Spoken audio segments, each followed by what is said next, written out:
दोस्तों, जब घर की सफाई की बात आती है तो हम फ्रीक्वेंटली घर के कोने कोने की सफाई करते हैं। चाहे घर के फर्श की सफाई हो, किचन की सफाई हो, लिविंग एरिया की, बेडरूम की, या फिर मैं कहूँ मैट्रेस की, सोफे की, कोई घर का कोना ऐसा नहीं छोड़ते हैं जहाँ पर हम रेगुलर बेसिस पर सफाई ना करते हों। लेकिन वहीं पर हम में से बहुत से ऐसे भी हैं जो अभी भी जिस चीज़ पर सबसे ज़्यादा टाइम बिताते हैं, या कहूँ कि डेली रूटीन में हमारे जो चीज़ हमारे लिए 8 से 10 घंटे हम उसके ऊपर बिताते हैं, हम उस चीज़ को इग्नोर करते जाते हैं या कर देते हैं जाने अनजाने। जी हाँ, मैं बात कर रही हूँ घर के पिल्लो, कुशन या इस तरह के तकिए जो कि कई बारी फाइबर के होते हैं, कई बारी रुई के होते हैं यानी कॉटन के होते हैं। डिफरेंट डिफरेंट टाइप की कॉटन उसमें भरी हुई होती है। में से कितने फ्रेंड मेरे इन चीज़ों को रेगुलर बेसिस पर क्लीन करते हैं या सैनिटाइज करते हैं, मुझे कमेंट बॉक्स में ज़रूर बताइएगा। और अगर आप में से काफ़ी सारे फ्रेंड अगर नहीं करते हैं तो आज का वीडियो आपके लिए हेल्पफुल हो सकता है। तो पहले ही कह रही हूँ कि अगर वीडियो हेल्पफुल लगे या थोड़ी सी भी हेल्प मिले तो इसको लाइक ज़रूर कीजिएगा। पिल्लो हुआ, कोई भी कुशन हुआ, किसी भी तरीके का आपका कुशन या पिल्लो क्लीन करेंगे, वॉश करेंगे, उसको सैनिटाइज भी करेंगे। और जो कॉटन है, जी हाँ, माइक्रोफाइबर तो फिर भी हम कर सकते हैं, लेकिन कॉटन को वॉश करने में कई बारी दिक्कत होती है। तो आज मैं लेकर के आई हूँ सारा ही सॉल्यूशन, स्टेप बाय स्टेप आपको बताऊंगी।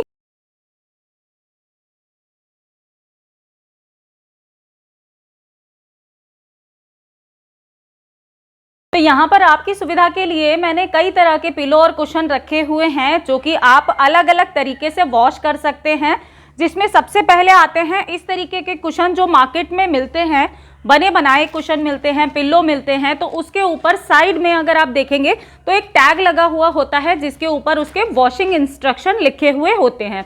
यानी कि जो उसके अंदर फिलिंग की हुई है वो माइक्रोफाइबर की है, कॉटन की है, या उसको किस तरीके से हम वॉश कर सकते हैं वो भी उसके ऊपर लिखा होता है। कितने टेम्परेचर पर हमें इसको वॉश करना है वो भी लिखा होता है या टैग लगा हुआ होता है। उनको तो हम डायरेक्ट मशीन वॉश कर देते हैं और उसको एक सही तरीका होता है सुखाने का भी, उस तरीके से हम सुखा देते हैं।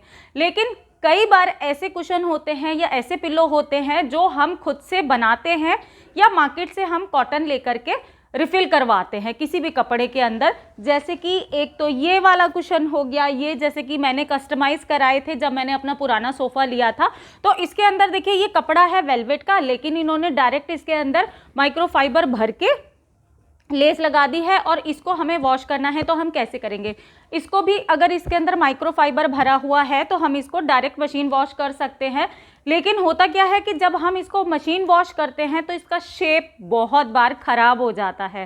तो वो भी बताऊंगी कि इसका शेप अगर ख़राब हो जाए तो किस तरीके से करते हैं ठीक। इसके अलावा ये है माइक्रोफाइबर का पिल्लो जो कि हम घर पर ही बना लेते हैं। घर पर कैसे बना लेते हैं, लोकल मार्केट से हम माइक्रोफाइबर या कॉटन परचेज करते हैं और उसको हम फिल कर लेते हैं। अब ये देखिए, ये बहुत सालों पुराना तकिया है जिसको मैंने अभी वॉश किया है और इसकी कॉटन बिल्कुल ख़राब हो चुकी है वॉश करने के बाद। आप देख सकते हैं यहाँ वहाँ से निकला हुआ है और इसको हमें ठीक करना है। तो मैं इसको ठीक करना, वॉश करना आज के वीडियो में शेयर कर रही हूँ। तो स्टेप बाय स्टेप करते हैं, चलिए बताती हूँ। तो दोस्तों, मेरे कुशन और पिल्लो आपको बहुत ज़्यादा गंदे इसलिए नहीं दिखेंगे क्योंकि मैं इसको साल में 2 बार वॉश करती हूँ। यानी कि एक तो दिवाली के आसपास जब दिवाली की सफाई होती है और सारी चीज़ें वॉश होती हैं, और दूसरा मैं करती हूँ मई या जून में जब धूप तेज़ होती है तो ये बहुत जल्दी सूख जाता है। तो इसीलिए इनके अंदर के कवर भी आपको बिल्कुल साफ़ सुथरे नज़र आ रहे होंगे, लेकिन फिर भी ये अंदर से गंदे ही होते हैं क्योंकि हमारा सलाइवा, पसीना और बहुत सारी डस्ट, डर्ट, ऑयल वगैरह भी लगता है। तो इसको वॉश करने के लिए मैंने देखिए बहुत ज़्यादा नहीं भरती हूँ, 2 या 3 कुशन इस तरीके से एक साथ मैंने डाल दिए हैं। उसके बाद में मशीन के अंदर मैं डालती हूँ, एक तो 2 चम्मच डालती हूँ बेकिंग सोडा, जो अपना नॉर्मल लिक्विड डिटर्जेंट होता है उसके साथ में बेकिंग सोडा डालती हूँ, और मैं फैब्रिक कंडीशनर भी डालती हूँ, थोड़ा सा डेटॉल डालती हूँ। और ये सब डालने के बाद में मैंने इसको बिल्कुल कॉटन के ऊपर जो सबसे लंबा साइकिल चलता है ना वो वाला करके, यानी कि कॉटन पे चलता है लगभग 3 घंटे का, तो उसको करके मैं इसको ऑन कर देती हूँ और बिल्कुल अच्छे से वॉश होता है ये। बिल्कुल साफ़ हो जाएगा। आपको 2 से 3 घंटे तक इसको चलाना पड़ेगा और जब ये अच्छे से धुल जाएगा तो इसको हमें क्या करना होता है, इस तरीके से देखिए पूरा वॉश हो चुका है। अभी मेरा 3 मैंने इसके अंदर डाले थे, 2 कुशन डाले थे और 1 पिल्लो डाला था।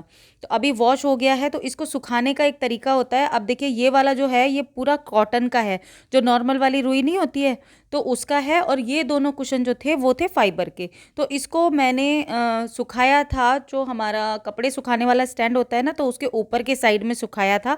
लेकिन वो क्लिप जो थी वो मेरे पास से करप्ट हो गई थी, तो क्लिप वो मैं आपके साथ में शेयर नहीं कर पाई थी।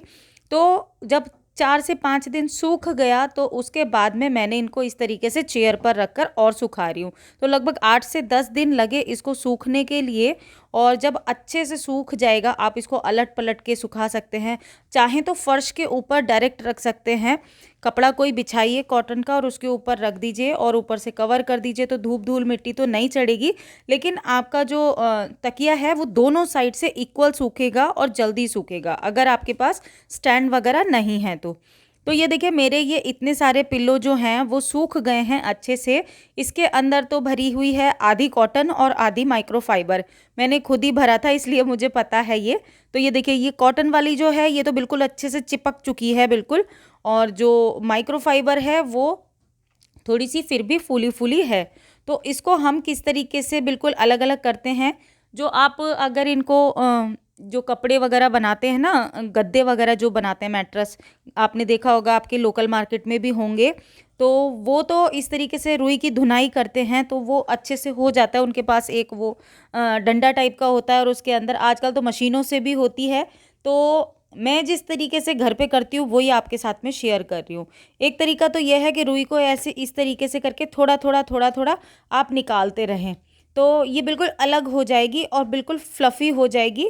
और आप चाहें तो इसके काम के लिए अपने बच्चों की भी हेल्प ले सकते हैं। तो मैं तो इस तरीके से करती हूँ, मुझे इस तरीके से करना बहुत अच्छा लगता है। बहुत आसानी से हो जाती है, बहुत अच्छे से फ्लफ़ी हो जाती है और फूल भी जाती है, कोई दिक्कत नहीं होती। और हाथ से करने पे पता भी चल जाता है कि कौन सी, अगर बाय चांस थोड़ी बहुत कॉटन नहीं सूखी है या रह गई है तो उसको आप दोबारा भी डाल सकते हैं। तो मैं क्या करती हूँ, जैसे 8-10 दिन सूख गया है उसके बाद में हाथ से कर देती हूँ। दूसरा तरीका यह है कि कोई भी आप कोम लीजिए, प्लास्टिक का या वुडन कोम लीजिए, और उसके बाद में इस तरीके से थोड़ा थोड़ा करके निकालते रहिए। बट ऑनेस्टली स्पीकिंग मुझे ये वाला तरीका उतना अच्छा नहीं लगता, क्योंकि मुझे ऐसा लगता है कि इसमें बहुत टाइम लग रहा है। हाथ से मुझे ज़्यादा आसान लगता है, तो मैं इसको हाथ से ही करती हूँ। बाकी अगर आप घर पर इसको करते हैं, यानी कि कोई भी पिलो वगैरह वॉश करते हैं, तो उसको इस तरीके से कर सकते हैं। तो कॉम की हेल्प से भी कर सकते हैं और हाथ से भी कर सकते हैं, जैसे आपको सुविधा हो। तो इस तरीके से करने से ना हमारे जितने भी पिल्लो होते हैं, जितने भी कुशन होते हैं, वो काफ़ी हद तक साफ़ हो जाते हैं, काफ़ी हद तक उसके जर्म्स वगैरह निकल जाते हैं। और क्योंकि हम सैनिटाइज़र में वॉश वगैरह भी करते हैं, जैसे कि डेटॉल वगैरह हम डिसइंफेक्टिंग यूज़ करते हैं, तो उससे हमारे जो पिल्लो कुशन होते हैं वो हाइजीनिकली भी अच्छे हो जाते हैं, वॉश भी हो जाते हैं, क्लीन भी हो जाते हैं। और इस टाइम पर आप इनको मेंटेन भी कर सकते हैं, जिससे कि आपने देखा होगा कि काफ़ी सारे पिल्लो ऐसे होते हैं ना, जो अगर हम नॉन स्टॉप यूज़ करते रहते हैं तो पिचक जाते हैं, दब जाते हैं, अगर कॉटन के हों स्पेशली तो। हालांकि अब तो कॉटन के कोई रखता नहीं है, लेकिन फिर भी अगर हमारे पास होते हैं तो हम उनको फेंकते भी नहीं है ना, उनको यूज़ कर ही लेते हैं, तो वो कुछ टाइम के बाद में दब जाते हैं। तो अगर आप जैसे 6-6 महीने बाद या ईयरली अगर आप उनको इस तरीके से घर पर ही कर सकते हैं, तो एक तो आपके पैसे भी बच जाएंगे, दूसरी चीज़ ये वो साफ़ सुथरे भी रहेंगे, और एक फ़ायदा और भी है कि वो कभी भी दबेंगे नहीं, यानी कि पिचकेंगे नहीं। आपके पिल्लो जो हैं वो हमेशा फ्लफ़ी बने रहेंगे। और आपने देखा होगा कि कुशन हो या पिल्लो हो, जो भी हो, वो अगर अच्छे से रखते हैं ना हम, फ्लफ़ी रहते हैं, तभी बेड पर लगे हुए या फिर सोफ़े पर लगे हुए अच्छे लगते हैं, है ना। तो मैं तो इसको इस तरीके से कर लेती हूँ। ये देखिए मेरे सारे कुशन और पिल्लो मैंने ओपन खोल लिए हैं और इनकी रुई को इस तरीके से ठीक कर दिया है, और ठीक करने के बाद में कितना ढेर लग गया है। और अब मैं इसका बनाऊंगी पिल्लो, क्योंकि मुझे छोटे छोटे कुशन मेरे पास बहुत सारे थे और उनका मैं यूज़ भी नहीं करती हूँ, तो इसको मैं यूज़ करूँगी पिल्लो को बनाने के लिए। तो अगर आप कमेंट करके मुझे बताएंगे कि मैं पिल्लो भी शेयर करूँ तो मैं शेयर कर दूँगी, अदरवाइज़ मैं इसको पिल्लो में भर के एक नया पिल्लो बना लूँगी। इनफैक्ट इससे तो 2-3 बन जाएंगे। तो दोस्तों आशा है आपको आज का वीडियो हेल्पफुल लगा होगा। कुछ भी अच्छा लगा तो इसको लाइक ज़रूर कर दीजिएगा। मैं आपसे जल्दी मिलूंगी एक नए और इंटरेस्टिंग वीडियो में। और हाँ, जैसे मैंने फाइबर को किया है ना बिल्कुल अलग अलग और जैसे बिल्कुल नई कर दी है रुई, इसी तरीके से आप कॉटन से भी कर सकते हैं। मेरा कॉटन का जो कुशन है वो बिल्कुल जिसमें पूरी कॉटन ही भरी है, वो अभी सूखा नहीं है, वो सूखने में थोड़ा टाइम लगता है लेकिन हो जाएगा। तो आप इस तरीके से भी कर सकते हैं। तो अच्छा लगा वीडियो तो लाइक कर दीजिए। मैं जल्दी मिलूंगी, तब तक के लिए बी हैप्पी बी एक्टिव, अपना ख्याल रखिए और मस्त रहिए। बाय।